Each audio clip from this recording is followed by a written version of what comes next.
तो इस कहानी की शुरुआत में हम एक नाओमी नाम के लड़के को देखते हैं जो कि अपनी वर्ल्ड में रहता था। वो बिल्कुल भी खास नहीं था और उसका ना ही पढ़ाई में ध्यान लगता था और ना ही किसी और काम में। उसे बस गेम खेलना बहुत पसंद था। अब इसी तरीके से उसकी जिंदगी कट रही थी, लेकिन अचानक से उसे एक दिन जबरदस्ती बिना उसकी परमिशन के उसे टेलीपोर्ट कर लिया जाता है। जब वो दूसरी दुनिया में आता है तब यहाँ पर आकर उसे पता चलता है कि वो अकेला ही टेलीपोर्ट नहीं हुआ है, बल्कि 3 और अलग अलग दुनिया से 3 लड़कों को टेलीपोर्ट किया गया है। इन तीनों लड़कों के नाम थे इटोसुकी, रेन और मोटोयासु। नाओफोमी के साथ साथ इन तीनों को भी अलग अलग पावर्स मिली थी। अब नाओफोमी असल में एक शील्ड हीरो है और इसका मतलब क्या है ये हमें कहानी में आगे पता चलेगा। और यहाँ पर किंग उन्हें बताते हैं कि उनके वर्ल्ड पर कुछ मॉन्स्टर्स ने हमला किया है और उन्हीं मॉन्स्टर्स को हराने के लिए उस किंग ने एक फॉरबिडन टेक्निक का यूज करके यहाँ पर उन्हें समन किया है। इसके बाद हम देखते हैं कि किंग ने वहाँ पर अपने सभी वॉरियर को इकट्ठा कर लिया था और इसके बाद किंग उनसे कहता है कि जिसे जो भी वॉरियर पसंद है वो उसकी टीम में जा सकता है। और उन सभी ने अपने अपने वॉरियर्स को चुन लिया था। लेकिन हम यहाँ पर देखते हैं कि नाओफोमी को यहाँ पर किसी ने नहीं चुना था, लेकिन तभी एक माइनी नाम की खूबसूरत लड़की नाओफोमी को चुन लेती है। अब यहाँ पर उन चारों को कुछ पैसे दिए जाते हैं जिससे कि वो अपने लिए कुछ इक्विपमेंट्स या फिर वेपन खरीद सके और खुद को स्ट्रॉन्ग बना सके। यहाँ पर हम देखते हैं कि उन बाकी तीनों लड़कों को तो काफी बराबर कॉइन दिए गए थे, लेकिन नाओफोमी को सबसे ज्यादा कॉइन मिलते हैं क्योंकि उसकी टीम में सिर्फ एक ही मेंबर है। इसके बाद नाओफोमी वहाँ से उन्हें लेकर चला जाता है। वो देखता है कि उसके पास एक शील्ड है जिससे कि वो किसी को भी नहीं हरा सकता, लेकिन वो उस शील्ड में कई सारी चीजों को एब्जॉर्ब कर सकता है। इसीलिए वो बाहर आकर कई सारे स्लाइम्स को खत्म करता है और फिर उसके बाद वो उन्हें शील्ड में एब्जॉर्ब कर लेता है। इसके बाद माइनी उसे बताती है कि अगर वो लोग चाहे तो आर्मर शॉप से आर्मर भी खरीद सकते हैं। जिसके बाद नाओफोमी तुरंत ही वहाँ से उसके साथ चला जाता है। वहाँ पर पहुंचकर नाओफोमी अपने लिए कुछ वेपन भी देख रहा था, लेकिन हम देखते हैं कि वहाँ पर उसे कोई भी वेपन ऐसा नहीं मिलता जिससे कि उसका शील्ड एक्सेप्ट कर सके। उसका शील्ड हर वेपन को हटा दे रहा था। अब ये देखने के बाद माइनी उससे कहती है कि तुम कोई सस्ता सा आर्मर ही ले लो। इसके बाद नाओफोमी एक आर्मर को चुन लेता है और हम देखते हैं कि यहाँ पर माइनी ने अपने लिए एक बहुत ही महंगा आर्मर चुना था। इसके बाद माइनी नाओफोमी से कहती है कि तुम चिंता मत करो, मैं इसके बदले में तुम्हें कुछ अच्छा इनाम दूंगी। नाओफोमी मान जाता है क्योंकि वो भी उसकी टीम मेंबर थी और उसे भी इस चीज की जरूरत पड़ेगी ही। इसके बाद वो लोग एक महंगी जगह पर खाने के लिए जाते हैं और माइनी नाओफोमी को गिफ्ट देने की बात करती है, लेकिन वो शर्माकर वहाँ से चला जाता है और वो अपने कमरे में आता है और देखता है कि उसे किंग से जितने भी पैसे मिले थे उसके पास अब मात्र 200 कॉइन से बचे थे। लेकिन इसके बाद नाओफोमी उन सभी कॉइन्स को अपने शील्ड के अंदर छुपा लेता है और अब वहाँ वो सो जाता है। लेकिन अगले दिन जब उसकी नींद खुलती है तो वो देखता है कि उसके कमरे में जो बहुत ही इम्पोर्टेंट चीज होती है वो सभी के सभी गायब होती है। ये देखकर वो बहुत ही ज्यादा हैरान था और जब वो बाहर आता है तब उसे कुछ गार्ड्स पकड़ लेते हैं और तुरंत ही उसे किंग के सामने ले आते हैं और सभी के सभी गार्ड्स बहुत ही ज्यादा गुस्से में लग रहे थे। लेकिन नाओफोमी को कुछ भी समझ में नहीं आ रहा था कि ये सब क्या हो रहा है। तभी हम देखते हैं कि उसके सामने माइनी और मोटोयासु आते हैं। अभी माइनी मोटोयासु के पीछे छुपी हुई थी। मोटोयासु दरअसल यहाँ पर एक स्पेयर है और यहाँ पर माइनी सबको बताती है कि नाओफोमी ने उसके साथ कल रात कुछ गलत करने की कोशिश की है। ये बात सुनने के बाद नाओफोमी बहुत ही ज्यादा हैरान होता है और उसे ये पता था कि माइनी ये सब झूठ कह रही है, लेकिन वो ये बात साबित नहीं कर पा रहा था और वो ये बात समझ गया था कि माइनी उसकी टीम में सिर्फ इसीलिए ज्वाइन हुई थी जिससे कि उसे जितने भी पैसे मिले हैं उससे वो सारे कॉइन्स ले सके। ये सुनने के बाद नाओफोमी को बहुत ही ज्यादा गुस्सा आता है और इसके बाद मोटोयासु कहता है कि ऐसा करने वालों को तो खत्म कर देना चाहिए। यहाँ पर नाओफोमी भी कहता है कि मुझे अपने वर्ल्ड में वापस जाना है, मैं यहाँ पर नहीं रहना चाहता। लेकिन किंग उसे बताता है कि वो ऐसा नहीं कर सकते क्योंकि जब तक वो चारों हीरो मारे ना जाएं तब तक नाओफोमी को वापस नहीं भेजा जा सकता। और अब वो ये बात मान लेता है और वहाँ से जाने लगता है। लेकिन जाने से पहले उसके पास जितने भी कॉइन बचे हुए थे वो उन सभी को माइनी के सामने फेंक देता है। ये देखकर मोटोयासु को बहुत ही ज्यादा गुस्सा आता है और वो हमला करने के लिए नाओफोमी पे आगे बढ़ता है, लेकिन नाओफोमी अब वहाँ से चला जाता है। ये सब होते हुए एक मिस्टीरियस आदमी छुपकर देख रहा था। इसके बाद नाओफोमी वहाँ से बाहर आता है, लेकिन किंगडम वाले भी उसके साथ बहुत ही गलत व्यवहार कर रहे थे। कोई भी उससे बात नहीं कर रहा था, यहाँ तक कि वो ब्लैक स्मिथ भी जिसके यहाँ पर नाओफोमी तलवार लेने के लिए गया था वो भी नाओफोमी को पकड़ लेता है और वो भी उसे पकड़कर उसे पीटने वाला था क्योंकि उसके हिसाब से नाओफोमी को किसी भी लड़की के साथ ऐसा नहीं करना चाहिए था। लेकिन जब वो उसकी आंखों में देखता है तो उसे सब कुछ सच दिखाई देता है, जिसकी वजह से उसे वो माफ कर देता है और उसे पहनने के लिए एक रोब देता है। नाओफोमी के पास बिल्कुल भी पैसे नहीं होते, लेकिन वो ब्लैक स्मिथ उससे कहता है कि कोई बात नहीं, तुम इसे ले सकते हो, जब तुम्हारे पास पैसे आ जाएं तब तुम मुझे दे देना। इसके बाद नाओफुमी वहाँ से चला जाता है और फिर से वो उस जंगल के रास्ते में पहुंच जाता है जहाँ पर उसे ढेर सारी स्लाइम मिलती है और वो उन्हें खत्म करता है। स्लाइम को खत्म करने के बाद नाओमी ने अपना लेवल बढ़ा लिया था। इसका मतलब अब उसकी शील्ड लेवल 2 पर पहुंच चुकी थी। साथ ही यहाँ पर उसने कुछ स्लाइम को मारकर उसकी स्किन को अपने पास रख लिया था। इसके बाद वो गांव वापस आता है और वहाँ पर एक शॉप पर जाकर एक दुकानदार को उस स्लाइम की स्किन को बेचने लगता है। लेकिन वो सेलर जानता था कि नाओफुमी को ज्यादा नॉलेज नहीं होगी, इसीलिए वो सिर्फ उसे एक ब्रॉन्ज कॉइन देने को कहता है। नाओफुमी जानता था कि इनकी कीमत ज्यादा है, इसीलिए वो उसे अपने रोप में फंसाता है और कहता है कि इससे ज्यादा तो मैं किसी एडवेंचर को ये बेच सकता हूँ। अब यहाँ पर उसके रोप के अंदर बहुत सारी स्लाइम थी। ये सब देखकर सेलर उसे डरकर हाँ कह देता है और उसे पहले से ज्यादा पैसे देता है। इसके बाद नाओमी ने चुपके से जाकर उस ब्लैक स्मिथ को 5 कॉइन दे दिए थे और वो वहाँ से वापस बाहर की तरफ निकल आया था। यहाँ जंगल में आने के बाद उसे थोड़ी सी भूख लग रही थी, तभी वो कुछ मेडिसिन को देखता है और इसके बाद वो उन मेडिसिन को अपने शील्ड में अब्सॉर्ब करता है। लेकिन जब वो उन्हें एब्सॉर्ब करता है तो उसे कुछ हाई क्वालिटी के मेडिसिन मिलती है। इस वजह से वो तुरंत ही उन सभी को ले जाकर एक सेलर को बेच देता है जो कि दवाइयाँ बनाता है। उस सेलर को वो सभी दवाइयाँ पसंद आ जाती है और इसकी वजह से नाओफुमी को एक अच्छी कीमत मिलती है। अब इसके बाद नाओफुमी एक रेस्टोरेंट में जाता है जहाँ पर वो सबसे सस्ता खाना खरीद कर खाता है। इसके बाद जब वो वापस लौट रहा था तब स्ट्रीट के अंदर उसे 3 लड़के घेर लेते हैं और उससे उसके पैसे मांगते हैं। लेकिन अपने शील्ड की वजह से उन सभी से लड़कर वो उन्हें हरा देता है। लेकिन नाओफुमी ये बात जानता था कि वो शील्ड की मदद से ही आगे जाकर मॉन्स्टर से नहीं लड़ सकता और साथ ही जो वेव्स आती है वो उन्हें नहीं रोक सकता। इसी वजह से वो थोड़ी चिंता में था। लेकिन तभी हम देखते हैं कि एक आदमी उसे देख लेता है और वो उसके पास आता है और उससे कहता है कि मैं तुम्हारी मदद कर सकता हूँ। इसके बाद हम देखते हैं कि वो आदमी नाओफुमी को अपने साथ लेकर जाता है और उससे कहता है कि तुम चाहो तो तुम अपने लिए एक स्लेव खरीद सकते हो। नाओफुमी ये बात सुनने के बाद बहुत ही ज्यादा हैरान था। इसके बाद हम देखते हैं कि वो मर्चेंट उसे बहुत सारे स्लेव को दिखाना शुरू करता है और उसी दौरान हम देखते हैं कि नाओफुमी एक ह्यूमन गर्ल को देखता है। वो मर्चेंट उसे बताता है कि ये डेमी ह्यूमन गर्ल बीमार है, फिजिकली भी और मेंटली भी, इसलिए इस वजह से हम इसे सबसे सस्ते में बेच रहे हैं। अगर तुम चाहो तो इसे सिर्फ 30 कॉइन में खरीद सकते हो। ये सुनने के बाद नाओफुमी मान जाता है और वो उसे तुरंत ही खरीद लेता है और इसके बाद वो उससे उसका नाम पूछता है। इसके बाद वो डेमी ह्यूमन गर्ल डरते हुए अपना नाम रेप्टिलिया बताती है। इसके बाद नाओफुमी उसे अपने साथ ले जाता है और वो वहाँ से सीधा ब्लैक स्मिथ के पास आता है जहाँ पर वो उसे एक वेपन मांगता है जिसे कि रेप्टिलिया यूज कर पाए। रेप्टिलिया अभी भी वो वेपन लेकर डर रही थी। इसके बाद नाओफुमी अपने कपड़ों में से तुरंत एक स्लाइम निकालता है और कहता है कि रेप्टिलिया इसके ऊपर हमला करे। लेकिन रेप्टिलिया अभी भी डरी हुई थी और वो ऐसा बिल्कुल भी नहीं कर रही थी। इस वजह से नाओफुमी उसे ऑर्डर देता है। लेकिन जब रेप्टिलिया नाओफुमी का हुक्म नहीं मानती है तब उसके चेस्ट पे लगा हुआ कर्स चमकने लगता है और वो एक्टिवेट हो जाता है और उसके बाद रेप्टिलिया को नाओफुमी की बात माननी पड़ती है। अब वो जैसे ही स्लाइम पर हमला करती है तो स्लाइम मारा जाता है, जिसकी वजह से रेप्टिलिया को कुछ एक्सपी पॉइंट मिल चुके थे जो कि असल में बाद में उसके लेवल को इंक्रीज करने में उसकी मदद करेंगे। अब इसके बाद यहाँ से वो दोनों सीधा रेस्टोरेंट में आ जाते हैं। यहाँ पे नाओफुमी अपने लिए सबसे सस्ता खाना खरीदता है, लेकिन सिर्फ और सिर्फ अपने लिए। रेप्टिलिया के लिए वो वही खरीदता है जो कि पास में बैठे बच्चे लोग खा रहे थे।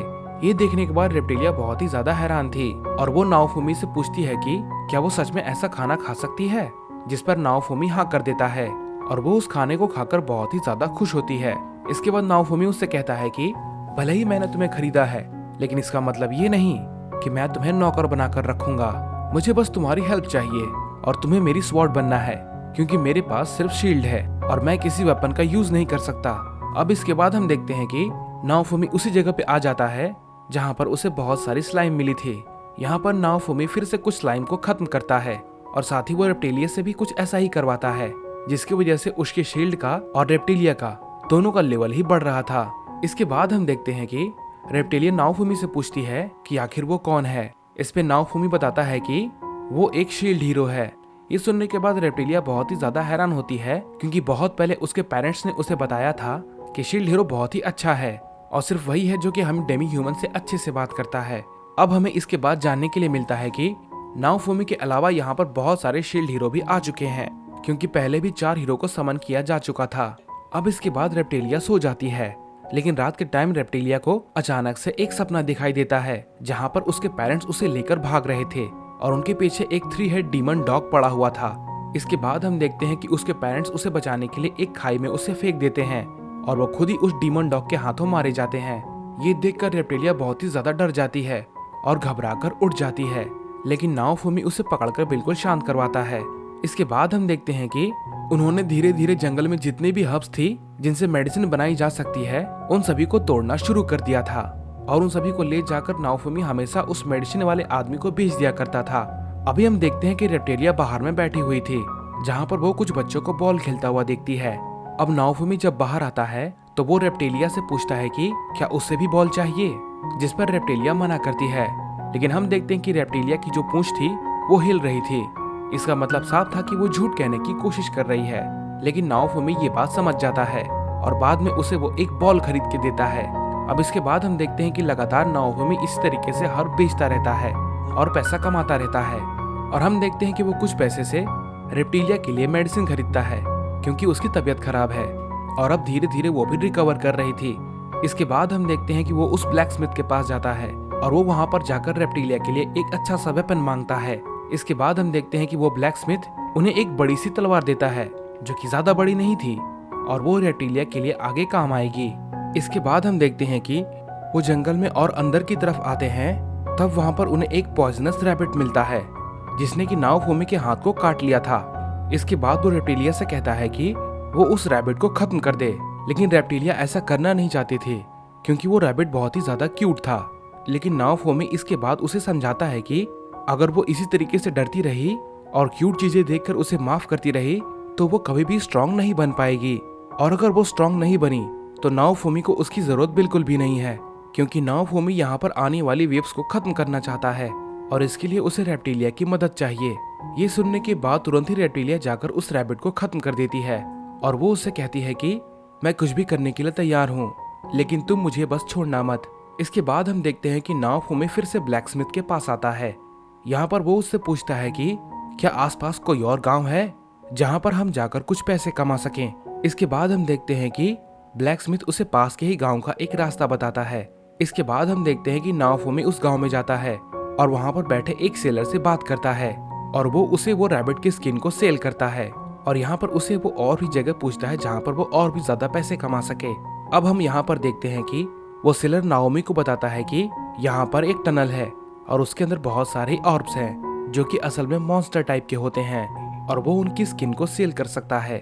इसके बाद हम देखते हैं कि नाओफुमी उसकी बात को मान लेता है और वहां से जाने के लिए निकल जाता है, लेकिन पहले वो रुककर अपने शील्ड के स्टेटस सिस्टम को देखता है जहां पर उसे जानने के लिए मिलता है कि उसने फाइनली इतनी एक्सपी जमा कर ली है कि वो अपनी लेवल को इंक्रीज कर सकता है।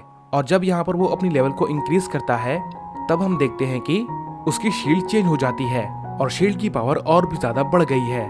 और जब वो उसकी पावर को यूज करके देखता है तब उसके सामने एक स्पिरिचुअल जायंट शील्ड सामने आ जाती है। नाओमी ये देखकर बहुत ही ज्यादा इम्प्रेस था, लेकिन वो ऐसा दिखाता नहीं है कि इससे उसे ज्यादा फर्क पड़ता है। इसके बाद तुरंत ही नाओमी और रेप्टिलिया उस टनल के अंदर जाने लगते हैं। उस टनल के अंदर आने के बाद रेप्टिलिया नाओमी से पूछ रही होती है कि आखिर वो उसे क्या कह के बुलाए। इस पे नाओमी कहता है कि उसे कोई फर्क नहीं पड़ता, उसे जो कहना है वो उसे कहे। इसके बाद हम देखते हैं कि उन दोनों के सामने अचानक से एक 2 हेड वाला डीमन डॉग आ जाता है। यहाँ पर रेप्टिलिया उसे देखकर बहुत ही ज्यादा डर जाती है, इसलिए वो नाओमी के साथ वहाँ से भागती है और अब उसे वो डॉग का सामना करना था। लेकिन यहाँ पर हम देखते हैं कि रेप्टिलिया नाओमी को सारी बातें बताती है कि किस तरीके से उस डीमन डॉग ने उनके पेरेंट्स को मारा था। इसके बाद नाओमी उससे कहता है कि ये बहुत ही अच्छा मौका है, तुम अपना बदला ले सकती हो। लेकिन रेप्टिलिया डर रही थी, लेकिन नाओमी तुरंत ही उस पर अटैक करने के लिए आगे बढ़ता है। यहाँ पर नाओमी ने उस डीमन डॉग के एक सर को तो रोक लिया था, लेकिन उस डीमन डॉग का दूसरा सर नाओमी के शोल्डर पे बाइट कर लेता है। ये देखते ही नाओमी तुरंत ही रेप्टिलिया से मदद मांगता है, लेकिन वो बहुत ही ज्यादा डरी हुई थी। इसके बाद नाओमी उस कर्स पावर को एक्टिवेट करता है, लेकिन फिर भी रेप्टिलिया मानने को तैयार नहीं थी। इसके बाद नाओमी उससे कहता है कि तो फिर ठीक है, तुम यहाँ से भाग जाओ, क्योंकि अगर वो यहाँ पर मारा गया तो उसका कर्स टूट जाएगा और वो आजाद हो जाएगी। लेकिन रेप्टिलिया ऐसा नहीं चाहती थी, क्योंकि उसे नाओमी अच्छा लगने लगा था और वैसे भी नाओमी ने शुरुआत से ही उसकी रक्षा की है और उसे खाने को भी दिया, और इसी वजह से वो तुरंत ही अपना नया तलवार लेकर आगे बढ़ती है और उस 2 हेड डीमन डॉग के दूसरे सर पे हमला करती है। अब इसकी वजह से उसे ज्यादा कुछ चोट नहीं लगी थी, बल्कि उसने रेप्टिलिया को काफी दूर फेंक दिया था। इसके बाद वो गुस्से में रेप्टिलिया की तरफ आगे बढ़ता है, लेकिन उसके वहां तक पहुंचने से पहले ही नाओफुमी ने अपना स्पिरिचुअल शील्ड बना दिया था, जिसकी वजह से वो डीमन डॉग उस शील्ड से टकरा जाता है। और उसी मौके का फायदा उठाकर रेप्टिलिया आगे बढ़ती है और उस डीमन डॉग के हर्ट पे अपनी तलवार से मार देती है, जिसकी वजह से वो डीमन डॉग वहीं पर मारा जाता है। रेप्टिलिया इसके बाद खुश होती है, लेकिन वो बहुत ही ज्यादा डर भी जाती है और वो तुरंत ही आकर नाओफुमी के गले लग जाती है। इसके बाद नाओफुमी रेप्टिलिया से कहता है कि तुमने मुझसे पूछा था कि तुम मुझे क्या कह के बुलाओगी, तो तुम मुझे मेरे नाम से ही बुला सकती हो। अब इसी तरीके से ट्रेनिंग करते हुए और मॉन्स्टर को खत्म करते हुए उन दोनों को लगभग 2 हफ्ते बीत जाते हैं। यहाँ पर नाओफुमी ने उन सभी मॉन्स्टर को हराते हुए और उनके पार्ट से अपने शील्ड को बहुत ही ज्यादा स्ट्रॉन्ग बना लिया था। और इसके बाद हम देखते हैं कि रेप्टिलिया भी बहुत सारे मॉन्स्टर्स को हराती है, जिसकी वजह से उसका लेवल भी काफी बढ़ता है और वो पहले से भी काफी ज्यादा स्ट्रॉन्ग हो चुकी थी। और साथ ही अचानक से उसकी एज भी बढ़ जाती है। नाओफुमी ये देखकर बहुत ही ज्यादा हैरान था, उसे कुछ भी समझ में नहीं आता। इसके बाद हम देखते हैं कि वो दोनों वापस से उस विलेज में लौटते हैं, जहाँ पर नाओफुमी उस ब्लैक स्मिथ से मिलता है और वो उससे अगली वेव की लोकेशन के बारे में पूछता है। ये सुनने के बाद वो ब्लैक स्मिथ उसे पूरी डिटेल में बताना शुरू करता है कि उस किंगडम के अंदर एक रेप्टिलियन टावर है, जहाँ पर सभी हीरो जाकर रजिस्टर कराते हैं और जिसके बाद जहाँ पर भी वेव आने वाली होती है उन्हें वहाँ पर टेलीपोर्ट कर दिया जाता है। इसके बाद हम देखते हैं कि उसकी मुलाकात बाकी सभी हीरोज से होती है। अभी वो सभी लोग नाओफुमी का मजाक उड़ा रहे थे, खासकर मोटोयासु। इसकी वजह से नाओफुमी को बहुत ही ज्यादा गुस्सा आता है और वो उस पर ज्यादा ध्यान न देते हुए वहाँ से वापस लौट आता है। यहाँ पर रात के वक्त रेप्टिलिया नाओफुमी से कहती है कि वो उसे कभी भी धोखा नहीं देगी। नाओफुमी ये बात पहले से ही जानता था। इसके बाद हम देखते हैं कि थोड़ा सा टाइम और बीतता है और अब हम देखते हैं कि रेप्टिलियन टावर में सैंड धीरे धीरे दूसरे छोर पर पहुंच चुकी थी, जिसका मतलब वेव आने का टाइम हो चुका है। जिसके बाद हम देखते हैं कि उन सभी हीरोज को वहां से टेलीपोर्ट करके विलेज के बाहर भेज दिया जाता है, जहां पर वेव आने वाली थी। उसके बाद फिर हम देखते हैं कि जब पहली वेव स्टार्ट होती है तब ढेर सारे मॉन्स्टर्स ने उन गांवों पर हमला करना शुरू कर दिया था और अभी यहाँ पर जो बाकी 3 मेन कैरेक्टर होते हैं वे सभी मॉन्स्टर से लड़ रहे होते हैं। और दूसरी तरफ हम नाओफुमी को देखते हैं, जो कि मॉन्स्टर से तो लड़ ही रहा था, साथ ही साथ वो विलेजर्स को भी बचा रहा था। ये सब देखकर विलेजर्स भी बहुत ही ज्यादा खुश थे कि उनके लिए भी कोई है, क्योंकि बाकी जो मेन 3 कैरेक्टर थे वो किसी को भी बचाने में ध्यान नहीं दे रहे थे। कुछ दिनों के बाद उन्हें रीइंफोर्समेंट मिलती है, मतलब उनकी मदद के लिए अब किंगडम से कई सारे सोल्जर्स भी आ गए थे। लेकिन उन्होंने यहाँ पर आते ही एक फायर मैजिक स्पेल कास्ट किया था, जिससे कि बड़े बड़े आग के गोले वहाँ गाँव पर गिरने लगते हैं। भले ही इससे मॉन्स्टर खत्म हो रहे थे, लेकिन गांव वालों को भी काफी नुकसान पहुंच रहा था। लेकिन नाओफुमी और रेप्टिलिया जितना हो सकता था उतने लोगों को बचाने की कोशिश करते हैं। तभी रेप्टिलिया को गुस्सा आता है और वो एक सोल्जर पर हमला कर देती है, लेकिन वाइस कैप्टन उसे ऐसा करने से रोक लेता है। और हम देखते हैं कि यहाँ पे जो भी सोल्जर्स थे, खासकर वो 3 मेन कैरेक्टर, वो सभी नाओफुमी को छोड़कर वो खास 3 कैरेक्टर की मदद कर रहे थे। नाओफुमी पर उनका ध्यान बिल्कुल भी नहीं था और अंत में भी सभी लोग उन सभी मॉन्स्टर को खत्म करके उस वेव को क्लियर करते हैं। लेकिन यहाँ पर सभी गांव वाले थैंक्स भी स्पेशली नाओफुमी को ही कह रहे थे। भले ही उन्होंने विलेज को पूरी तरीके से नहीं बचा पाया, लेकिन ज्यादातर विलेजर्स बच चुके थे। इस वजह से भी विलेजर्स बहुत ही ज्यादा खुश थे, क्योंकि पहले जब वेव्स आती थी तब उनका पूरा गांव डिस्ट्रॉय हो जाता था। यहाँ पर रेप्टिलिया बहुत ही ज्यादा उदास थी कि काश वो लोग भी उसके विलेज को ऐसे ही बचा पाते। इसके बाद हम देखते हैं कि नाओफुमी उसके पास आता है और हम देखते हैं कि उन्होंने एक वेव को क्लियर कर ली थी और इसी वजह से वहाँ पर किंगडम में एक सेलिब्रेशन होता है। और अभी किंग का ध्यान सिर्फ उन तीनों मेन कैरेक्टर्स पे होता है और नाओफुमी पे किसी का भी ध्यान नहीं था। लेकिन हम देखते हैं कि यहाँ पर रेप्टिलिया नाओफुमी के लिए कुछ खाने को लाती है, लेकिन नाओफुमी इसके लिए मना कर देता है, पर रेप्टिलिया उसे जबरदस्ती खिलाने लगती है। उनके बीच में सब कुछ अच्छा चल रहा था। उसी दौरान वहाँ पर मोटोयासु आता है और मोटोयासु को यहाँ पर माइनी लेकर आई थी, क्योंकि माइनी ने उससे कहा था कि नाओफुमी ने एक दूसरी लड़की को फंसा लिया है। शायद वो नाओफुमी की असलियत नहीं जानती, तो इसीलिए हमें उसे आजाद करवाना चाहिए। अब मोटोयासु यहाँ पर आ जाता है और वो नाओफुमी से कहता है कि वो उससे फाइट करे, लेकिन नाओफुमी ने तुरंत ही फाइट के लिए मना कर दिया था। लेकिन मोटोयासु कहता है कि उसे लड़ना ही होगा। वो चाहता है कि अगर वो जीत गया तो नाओफुमी को रेप्टिलिया को आजाद करना होगा। इस पे नाओफुमी कहता है कि अगर मैं जीता तो क्या। इस पर मोटोयासु कहने लगता है कि अगर तुम जीते तो तुम रेप्टिलिया को अपने साथ रख सकते हो।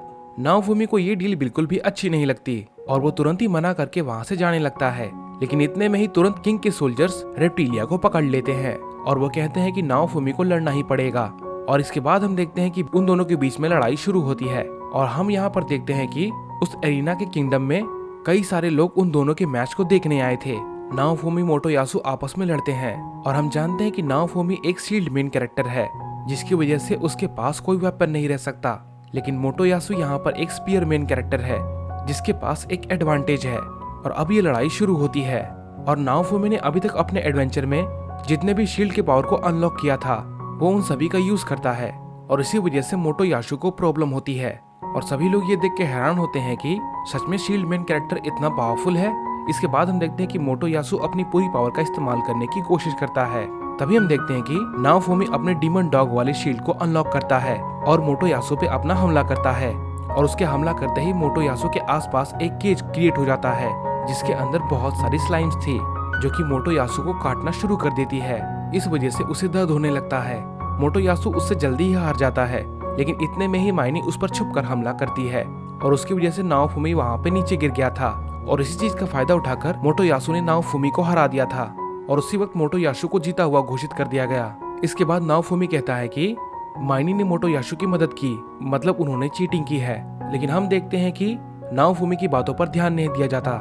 हम देखते हैं कि एरिना में बहुत सारे लोग बैठे हुए थे, लेकिन कोई भी नाओफुमी के पक्ष में बात नहीं कर रहा था। ये देखकर नाओफुमी सोचता है कि ये सभी लोग अंधे हैं क्या। नाओफुमी को इस चीज से बहुत ही ज्यादा बुरा लगता है। तभी हम देखते हैं कि वहाँ का किंग मोटोयासु को विनर घोषित करता है और वो उसे अपने पास बुलाता है और इसी दौरान नाओफुमी को ये जानने के लिए मिलता है कि माइनी दरअसल में किंग की बेटी है, इसका मतलब वो इस किंगडम की प्रिंसेस है।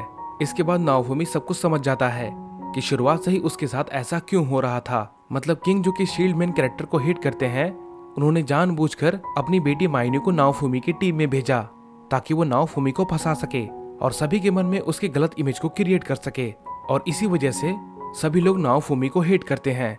लेकिन नाओफुमी का कहना था कि जब किंग को शील्ड मैन कैरेक्टर पसंद ही नहीं है तो उन्होंने उसे समन ही क्यों किया, और जब उसकी कोई गलती नहीं है तो भला उसे सब लोग हेट क्यों करते हैं। इस चीज पे नाओफुमी को बहुत ही ज्यादा गुस्सा आने लगता है और तभी वो देखता है कि वो जनरल एक खास लिक्विड का यूज कर रहा था रेप्टिलिया के चेस्ट से वो कर्स साइन को हटाने के लिए, और अब रेप्टिलिया के ऊपर से वो कर्स हट भी जाता है। नाओफुमी को इस चीज से कोई फर्क नहीं पड़ता कि रेप्टिलिया के ऊपर कोई कर्स रहे या ना रहे, उसे सिर्फ इस चीज से फर्क पड़ रहा था कि सभी उसके साथ ऐसा व्यवहार क्यों कर रहे हैं जबकि उसने अभी अभी एक विलेज को बचाया है। उसे इस चीज से बहुत ही ज्यादा गुस्सा आता है, इसलिए उसके अंदर की फीलिंग उस पे हावी होने लगती है। उसे अपने अंदर ये फील हो रहा था कि यहाँ पर जितने भी लोग हैं वो उन सभी को खत्म कर दे, और इसी वजह से हम देखते हैं कि नाओफुमी की शील्ड की एक मिस्टीरियस पावर जिसे कि सीरियस कर्स कहा जाता है वो एक्टिवेट हो जाती है। और वहीं दूसरी तरफ हम देखते हैं कि रेप्टिलिया ने मोटोयासु को एक जोरदार थप्पड़ मारा था। रेप्टिलिया उससे कहती है कि तुमसे किसने कहा कि मुझे बचाओ, मैंने तो तुमसे ये बात नहीं कही थी। अभी मोटोयासु ये सारी बातें सुनकर बहुत ही ज्यादा हैरान होता है। तभी माइनी आगे आती है और वो रेप्टिलिया के ऊपर हाथ बढ़ाती है उसे जोर का थप्पड़ मारने के लिए, लेकिन इतने में ही वहाँ पर रेन और इत्सुकी आ जाते हैं। वो दोनों माइनी को रोक देते हैं और मोटोयासु को सब कुछ सच बताते हैं कि मोटोयासु हार चुका था और माइनी ने उसकी छुप की मदद की है। इस चीज पे माइनी कहती है कि उसने ऐसा कुछ भी नहीं किया, शायद उन्हें कोई भ्रम हुआ होगा। और वहाँ पे जो ग्राउंड में किंगडम के लोग बैठे हुए थे उनमें से कोई भी कुछ नहीं कह रहा था, और उसका सीधा कारण यही है कि वे सभी लोग किंग से डरते हैं, इस वजह से वो कुछ कह नहीं सकते थे। अब यहाँ पर इसके बाद रेप्टिलिया नाओफुमी के पास आती है और वो कहती है कि भले ही मेरे ऊपर से वो कर्स हट चुका हो, लेकिन अभी भी मैं तुम्हारी स्वॉर्ड हूँ और मैं तुम्हारी मदद करूंगी आगे भी मॉन्स्टर से लड़ने में और सारे वेव को क्लियर करने में। लेकिन नाओफुमी उसे चुप रहने को कहता है और कहता है कि मैं बहुत ही ज्यादा बुरा हूँ, तुम्हारे ऊपर से कर्स हट चुका है, तुम्हें यहाँ से चले जाना चाहिए। लेकिन रेप्टिलिया उसके पास आती है। नाओफुमी अपने इमोशंस में खो चुका था, इसलिए वो खुद को एक अंधेरे कमरे में जैसा देख रहा था। अब इसके बाद रेप्टिलिया उसे समझाती है कि माइनी ने उसे नाओफुमी के बारे में सब कुछ बताया, लेकिन उसे उन सब पर यकीन नहीं है। लेकिन हम देखते हैं कि नाओफुमी उसकी बात नहीं सुनता और कहता है कि मैं बहुत ही ज्यादा बुरा हूँ, और इतना कहते हुए वो अपने शील्ड को निकालने लगता है और कहता है कि ये शील्ड बिल्कुल भी किसी काम की नहीं है। लेकिन रेप्टिलिया उसे मना करती है और कहती है कि तुम इसे जितना पावरफुल मानते हो ये उससे कहीं ज्यादा पावरफुल है, और इसी की मदद से तुमने उस विलेज को बचाया था। इस पे वो कहता है कि मुझे किसी भी विलेज को नहीं बचाना था, वो बस अपने आप ही ऐसा हो गया। लेकिन हम देखते हैं कि रेप्टिलिया उसे गले लगाकर कहती है कि वो ऐसा नहीं है, और वो उससे कहती है कि वो दूसरों की बातों में आ रहा है और दूसरी बात ये कि वो अब नाओफुमी को खुद से भी ज्यादा अच्छे से समझने लगी थी। अब यही चीज असल में नाओफुमी को सुनाई देती है, जिसकी वजह से उसके इमोशन जो थे वो उस पर काबू नहीं कर पाते। और इसके बाद नाओफुमी को रियलाइज होता है कि यही सेम वर्ड वेव शुरू होने से पहले रेप्टिलिया ने नाओफुमी को कहे थे, लेकिन तब उसने उसकी बातों पर ध्यान नहीं दिया था। और जब वो अपनी आंखें खोलता है तो वो देखता है कि रेप्टिलिया की एज अब फिर से बढ़ चुकी है। ये देखकर वो बहुत ही ज्यादा हैरान था। असल में उसने पहले वो चीज नोटिस नहीं की थी। इधर हम मोटोयासु को देखते हैं, जो कि अभी भी नाओफुमी और रेप्टिलिया को ये देखकर सोच रहा था कि रेप्टिलिया अभी भी एक स्पेल के अंदर है। वो सोचता है कि उसे रेप्टिलिया को आजाद कराना चाहिए, लेकिन तभी रिन और इत्सुकी उससे कहते हैं कि या तो वो अंधा है या फिर दुनिया का सबसे बड़ा बेवकूफ है, जो कि अभी तक उसे वो चीज समझ में नहीं आई। अब इसके बाद हम अगले दिन का सीन देखते हैं, जहाँ पर नाओफुमी उससे पूछता है कि उसकी एज इतनी जल्दी कैसे बढ़ गई, और उसने ये चीज नोटिस ही नहीं की। इसके बाद रेप्टिलिया उससे कहती है कि उसके क्लैन में ही ये खासियत है, वो नॉर्मल ह्यूमन से काफी अलग है, इसलिए वहाँ पर जो बेबी डेमी ह्यूमंस होते हैं उनकी एज नॉर्मल ह्यूमन से काफी जल्दी बढ़ती है, करीबन 4 गुना तेजी से। अब उसी दिन हम देखते हैं कि किंग ने चारों हीरोज को अपने पास बुलाया था। यहाँ पर किंग वे सभी लोग को रिवॉर्ड दे रहे थे, क्योंकि उन्होंने फर्स्ट वेव को क्लियर कर लिया था। यहाँ पर वो मोटोयासु को 4000 कॉइन देते हैं, और अब जब नाओफुमी की बारी आती है तब उसे सिर्फ 500 कॉइन्स ही मिलते हैं। लेकिन उस पर भी किंग उसे मना करते हुए कहता है कि नाओफुमी मोटोयासु से हार गया था, इस वजह से उसे कुछ भी नहीं मिलना चाहिए। नाओफुमी को इस चीज पर बहुत ही ज्यादा गुस्सा आता है। दूसरी तरफ रिन और इत्सुकी कहने लगते हैं कि नाओफुमी हारा नहीं था, माइनी ने चीटिंग की थी। लेकिन माइनी इस बात को मानने के लिए बिल्कुल भी तैयार नहीं थी, और किंग जो कि उसके फादर होते हैं वो भी इस बात को मानने को तैयार नहीं थे, और वो कहते हैं कि ये सब फालतू की बातें हैं। हम सभी ने देखा था कि नाओफुमी हार चुका था। हम देखते हैं कि नाओफुमी को बहुत ही ज्यादा गुस्सा आता है और वो आगे बढ़ने लगता है, पर तभी रेप्टिलिया उसे रोक देती है और उसे वहां से चलने को कहती है। नाओफुमी रेप्टिलिया की बात मान लेता है और वो वहां से वापस लौट आते हैं। इसके बाद हम देखते हैं कि वो लोग उसी मिस्टीरियस मर्चेंट के पास आते हैं जहां पर नाओफुमी को रेप्टिलिया मिली थी। अभी वो उस मर्चेंट को वही कर्स साइन फिर से बनाने को कहता है। ऐसा वो इसलिए करने को कह रहा था क्योंकि रेप्टिलिया के ऊपर अगर कर्स का साइन होगा तो उसकी पावर लेवल के बारे में और स्टेटस के बारे में नाओफुमी को अपनी स्क्रीन पर दिखता रहेगा। अब मर्चेंट वो कर्स साइन बना देता है। तभी नाओफुमी और रेप्टिलिया की नजर पास में कुछ रखे एग्स पे जाती है। ये कुछ खास तरह के एग्स थे। नाओफुमी इसके बारे में पूछता है तो रेप्टिलिया उसे बताती है कि ये नॉर्मल एग्स नहीं है, बल्कि इनके अंदर से वो बर्ड्स निकलती है जिन्हें कि हमने किंगडम के अंदर देखा था। नाओफुमी पहले भी उन बर्ड्स को देख चुका है। वो बर्ड्स दरअसल में सामान को यहाँ से वहां ले जाने में यूज के लिए आती है, इसलिए वो भी उन्हें अब खरीदने का सोच रहा था। अगले सीन में हम देखते हैं कि नाओफुमी रेप्टिलिया के साथ एक मेडिसिन वाली दुकान पे जाता है, जहाँ पे वो एक बुक खरीदता है जिसमें कई तरह के हर्ब्स के बारे में लिखा हुआ था। और हम देखते हैं कि नाओफुमी को वो बुक फ्री में मिल जाती है, क्योंकि उस स्टोर का जो ऑनर था उसका रिलेटिव उस विलेज में रहता था जहाँ पर वो वेव आई थी, और उसे पता चल चुका था कि खासकर शील्ड हीरो ने ही उनके विलेज को बचाया है। इस वजह से उसने नाओफुमी को वो बुक फ्री में दे दिया था। नाओफुमी जब उस बुक को देखता है तो उसे कुछ भी समझ में नहीं आता, क्योंकि उसकी लैंग्वेज बहुत ही ज्यादा अलग थी। इसके बाद जब वो वहां से लौट कर जा रहा था तभी उसे एक ओल्ड लेडी मिलती है। वो उसे एक ग्रीम वॉर देती है और उससे कहती है कि उनका भी रिलेटिव उसी विलेज में रहता था। ये ग्रीम वॉर नाओफुमी को बहुत ही ज्यादा हेल्प कर सकता है उसकी पावर को बढ़ाने में, क्योंकि उसके अंदर कई तरह के मैजिक स्पेल्स लिखे हुए थे। नाओफुमी थैंक यू बोलकर उसे ले लेता है, लेकिन वो देखता है कि वो उसका इस्तेमाल नहीं कर सकता, क्योंकि उसमें भी बिल्कुल वही लैंग्वेज लिखी हुई थी जिसे वो पढ़ना नहीं आता था। अब रेप्टिलिया नाओफुमी से कहती है कि हम साथ मिलकर इस लैंग्वेज को सीख सकते हैं, क्योंकि अभी हमें अच्छा खासा समय मिल चुका है, क्योंकि अगली वेव आने में अभी कुछ मंथ बाकी है। इसके बाद नाओफुमी फैसला करता है कि वो इस लैंग्वेज को सीखेगा, और आज वो दोनों उसी गांव में रुकेंगे। अब इसके बाद हम देखते हैं कि वो लोग वहां पर रुक जाते हैं, लेकिन अगले ही दिन हम देखते हैं कि उन्होंने जो एग खरीदा था वो हैच करता है, और हम देखते हैं उसके अंदर से एक ड्रैगन टाइप का बर्ड बाहर निकल के आता है। और अब ये बर्ड चलने भी लगी थी, और ये बर्ड बहुत ही ज्यादा क्यूट भी थी, इसलिए नाओफुमी इसका नाम फिलो रखता है। और उस बर्ड का साइज बहुत ही ज्यादा तेजी से बढ़ रहा था। सिर्फ एक ही हफ्ते में ये अपने साइज से कई गुना ज्यादा बढ़ जाती है। ये देखकर नाओफुमी बहुत ही ज्यादा खुश था, क्योंकि अब वो बर्ड उनकी मदद कर सकती है। वैसे अभी तक नाओफुमी और रेप्टिलिया ने उस विलेज को छोड़ा नहीं था। तभी उस विलेज में एक और हीरो की एंट्री होती है, जो कि असल में मोटोयासु था, और उसके साथ वहां पर माइनी भी आई हुई थी। वे सभी लोग गांव वालों को बताते हैं कि किंग की तरफ से ये ऑर्डर है कि मोटोयासु अब से उनका नया लॉर्ड होगा। मतलब किंग तो नहीं, लेकिन इस गांव का इसे किंग कह सकते हैं। और यहाँ के जो भी डिसीजन है वो अब मोटोयासु लेगा। लेकिन गांव वालों को इससे कोई प्रॉब्लम नहीं थी। लेकिन माइनी ये कहने लगती है कि विलेज को डेवलप करने के लिए हम टैक्सेस को लगा रहे हैं। अगर कोई भी व्यक्ति गांव से बाहर जाता है या फिर अंदर आता है तो उसे टैक्स देना होगा, और साथ ही साथ उसे गांव में रहते हुए भी अच्छा खासा टैक्स देना होगा। ये सुनने के बाद गांव वाले लोग बहुत ही ज्यादा गुस्सा करते हैं, क्योंकि उनके पास रहने के लिए 2 वक्त की रोटी भी सही से नसीब नहीं होती। लेकिन माइनी मानने को बिल्कुल भी तैयार नहीं थी। अब नाओमी इस बात के बहुत ही ज्यादा खिलाफ था, और तभी वो आगे आता है। तभी हम देखते हैं कि वहाँ पर अचानक से कुछ और लोग भी आ जाते हैं और माइनी को एक स्क्रॉल देते हैं। वो स्क्रॉल को पकड़ती है और गुस्से में नाओफुमी को चैलेंज करते हुए कहती है कि हम एक रेस लगाएंगे, और जो भी इस रेस में जीता ये गांव उसका। इसके बाद हम देखते हैं कि सभी गांव वाले नाओफुमी से रिक्वेस्ट करते हैं कि वो ये रेस करे। लेकिन हम देखते हैं कि नाओफुमी इसमें बिल्कुल भी इंटरेस्टेड नहीं था, और इस तरफ हम देखते हैं कि फिलो इसके लिए बहुत ही ज्यादा एक्साइटेड था।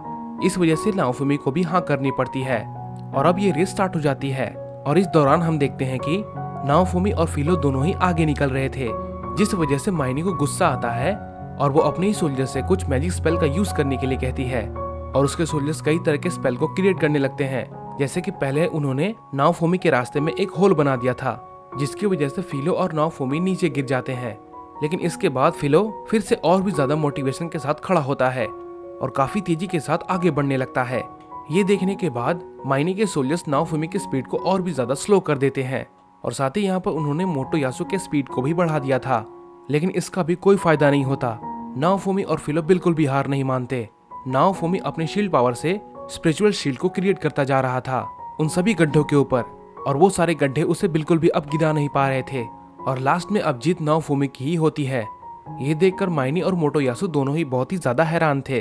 पर माइनी कहती है कि उसने चीटिंग की है, क्योंकि जब वो रेस जीता था तब फिलो का साइज पहले से भी डबल हो चुका था। माइनी कहती है कि जरूर तुमने किसी स्पेल का इस्तेमाल किया है। तभी वहां पे वो मिस्टीरियस आदमी आते हैं जिन्होंने माइनी को वो स्क्रॉल दिया था, और वो कहते हैं कि सच में यहाँ पर किसी ने मैजिक यूज किया था। माइनी कहने लगती है कि ये काम नाओफुमी का है, पर वो लोग कहते हैं कि नहीं, उसने सिर्फ सपोर्टिव और हीलिंग मैजिक का इस्तेमाल किया था। चीटिंग तो माइनी और मोटोयासु ने की है। ये सुनने के बाद वो समझ जाती है कि अब वो यहाँ पर कुछ नहीं कह सकती। इस वजह से वो कहने लगती है कि हमें ये विलेज नहीं चाहिए, वैसे भी ये बेकार है। इसके बाद वो और मोटोयासु वहां से चले जाते हैं। इसके बाद गांव वाले नाओफुमी को थैंक यू कहते हैं। इसके बाद नाओफुमी उनसे कहता है कि मैंने आपके गांव को बचाया है, मुझे रिवॉर्ड चाहिए। इसके बाद गांव वाले नाओफुमी से कहते हैं कि हमारे पास इतने पैसे नहीं है कि हम आपको कुछ दे सकें। जिस पे नाओफुमी कहने लगता है कि मुझे पैसे वगैरह कुछ भी नहीं चाहिए। इस पे गांव वाले सोचने लगते हैं कि वो नाओफुमी को आखिर क्या दें। तभी फिलो को वहां पर रखी हुई एक बग्गी दिखाई देती है, जो कि उसे काफी अच्छी लगती है, जिस वजह से वो उसी की डिमांड करती है, और गांव वाले भी वो बग्गी को उन्हें दे देते हैं। और इसके बाद हम देखते हैं कि वो लोग वहां से निकल जाते हैं। रास्ते में नाओफुमी सोच रहा था कि उसके पास वो टोकन है, जिसकी वजह से वो किसी भी विलेज में जा सकता है बिना विलेज की फीस दिए। मतलब वहां पर हर विलेज में एंट्री के लिए कुछ पैसे लगते हैं। लेकिन नाओफुमी असल में एक हीरो है, जिस वजह से उसे कोई भी पैसे नहीं देने होंगे। इसलिए अगर वो चाहे तो वो अपनी बग्गी में बिठाकर लोगों को ट्रैवल करवा सकता है, और उनसे वो कुछ पैसे लेकर कुछ पैसे भी कमा सकता है। लेकिन तभी हम देखते हैं कि रेप्टिलिया की तबीयत थोड़ी सी खराब होने लगती है, क्योंकि वो पहली बार बग्गी में बैठी थी, और इसीलिए उसे उसकी आदत नहीं है। और वैसे भी अब काफी रात हो चुकी थी, और इसलिए वो लोग जंगल में ही रुकने का फैसला करते हैं। नाओफुमी अभी सो ही रहा था कि फिलो उसके पास आती है। अब सुबह नाओफुमी की जब नींद खुलती है तब वो देखता है कि उसके पास एक बच्ची सो रही होती है। ये देखकर वो पहले तो बहुत ही ज्यादा हैरान था, लेकिन कुछ देर बाद उसे ये जानने को मिलता है कि वो कोई और नहीं बल्कि फिलो है। इसके बाद वो लोग आते हैं ब्लैक स्मिथ के पास, जहाँ पर अभी वो फिलो के लिए कुछ क्लॉथ लेने के लिए आए थे, क्योंकि जब भी वो अपना रूप बदलती है उसके कपड़े फट जाते हैं। अभी ब्लैक स्मिथ को कुछ भी समझ में नहीं आ रहा था। इसके बाद फिलो अपना बर्ड वाला रूप बनाकर दिखाती है। इसके बाद वो लोग उसे बताते हैं कि वो लोग उस मर्चेंट के पास गए थे, जहाँ पर उसने बताया कि फिलो एक खास तरह की स्पेशीज बर्ड है, जो कि ह्यूमन फॉर्म में भी आ सकती है। और साथ ही उन्होंने एक और स्पेल फिलो के ऊपर भी क्रिएट किया था, जिससे कि अब वो नाओफुमी के साथ कनेक्ट हो चुकी है, बिल्कुल रेप्टिलिया की तरह। यहाँ पर वो ब्लैक स्मिथ के पास कपड़े लेने के लिए आए थे, लेकिन ब्लैक स्मिथ बताता है कि उसके पास इस तरीके के मैजिकल क्लॉथ नहीं है। वो अपने एक दूसरे टेलर के पास जाने को कहता है। अगले सीन में हम देखते हैं कि वो लोग उस दूसरे टेलर के पास आ चुके थे, जहाँ पर आने के बाद वो टेलर गर्ल बताती है कि मैं इसके लिए कपड़े सिल सकती हूँ, पर मुझे इसके लिए मैजिकल थ्रेड की जरूरत पड़ेगी। अब मैजिकल थ्रेड के लिए उन्हें एक दूसरी शॉप पर आना पड़ता है, जहाँ पर जो लेडी मैजिकल थ्रेड बेचती है वो उन्हें बताती है कि उसके पास अभी मैजिकल थ्रेड है ही नहीं, लेकिन कुछ ही दिनों में वो उसे अवेलेबल करा सकती है, इसलिए उन्हें कुछ दिन के लिए रुकना होगा। अब नाओफुमी, रेप्टिलिया और फिलो इस विलेज में ज्यादा समय तक रुक नहीं सकते थे। इस वजह से वो कहते हैं कि हम फिर वापस आएंगे, और वहां से वो निकल जाते हैं। अभी रास्ते में उन्हें एक आदमी मिलता है जो कि भागते हुए अपने गांव की तरफ लौट रहा था। नाओफुमी को ये बिल्कुल सही मौका दिखता है और वो उससे कहता है कि मैं तुम्हें तुम्हारे गांव तक छोड़ दूंगा, बस मुझे एक कॉइन दे देना। अब इस पे वो आदमी कहने लगता है कि उसके पास बिल्कुल भी पैसे नहीं है और उसकी मदर की तबीयत बहुत ही ज्यादा खराब है और इसलिए उसे जल्दी से जल्दी अपने विलेज पहुंचना है। इसके बाद नाओफुमी उससे कहता है कि ठीक है, तुम मुझे कुछ खाना वगैरह दे देना, और उसे वो बिठा लेता है और स्पीड बढ़ाने के लिए वो अपनी बग्गी को वहीं पर छोड़ देता है और वो दोनों फिलो के ऊपर बैठ के ही वहां से निकल जाते हैं। रास्ते में उन्हें गांव वाले लोग रोकते हैं, लेकिन नाओफुमी उन्हें वो टोकन दिखा देता है, जिसे देखकर वो लोग समझ जाते हैं कि नाओफुमी दरअसल में एक हीरो है। इसके बाद हम देखते हैं कि वो आदमी सीधा अपने मदर के पास पहुंच चुका था, जहां पर हम देखते हैं कि वो आदमी अपनी मदर के लिए कुछ खाने के लिए लेने के लिए जा रहा था। उसी वक्त हम देखते हैं कि नाओफुमी उस मेडिसिन को अपने शील्ड के साथ रिफाइन करके उसके असर को और भी ज्यादा बढ़ा देता है, जिसकी वजह से वो मेडिसिन अब कई गुना ज्यादा असरदार हो चुकी थी। उसके असर से उस आदमी की मदर अब एक ही बार में ठीक हो जाती है। ये देखकर वो आदमी बहुत ही ज्यादा हैरान था। बाद में जब नाओफुमी वहां से लौट रहा होता है, तब वो आदमी उसे ढेर सारे फ्रूट्स और वेजिटेबल दे देता है। इसके बाद वो आदमी उससे पूछता है कि आखिर उसने किस तरह के स्पेल का यूज किया, लेकिन हम देखते हैं कि नाओफुमी यहाँ पर उसे ज्यादा कुछ नहीं बताता और वहां से वापस चला जाता है। अब रोज उसका वो नया धंधा बहुत ही सही तरीके से चल रहा था। वो यहाँ से वहां हर गांव वाले को ट्रैवल करवा रहा था और लोगों को लिफ्ट दे रहा था, जिसकी वजह से उसे ठीक ठाक पैसे भी मिल रहे थे। एक दिन उसकी गाड़ी में एक आदमी बैठता है जो कि खुद ही एक मर्चेंट था। यहाँ पर हम देखते हैं कि वो मर्चेंट नाओफुमी की काफी तारीफ कर रहा था, क्योंकि उसके बारे में उसने बहुत कुछ सुना है। लेकिन तभी हम देखते हैं कि रास्ते में उन्हें कुछ लुटेरे मिलते हैं जो कि उनका रास्ता रोकते हैं और कहते हैं कि उन लोगों के पास जो भी है वो सब कुछ उन्हें दे दे। तो ये था गाइस इसका पहला पार्ट। अगर आपको इसका दूसरा पार्ट देखना है तो वीडियो को लाइक और चैनल को सब्सक्राइब करना बिल्कुल ना भूलें। Thanks for watching.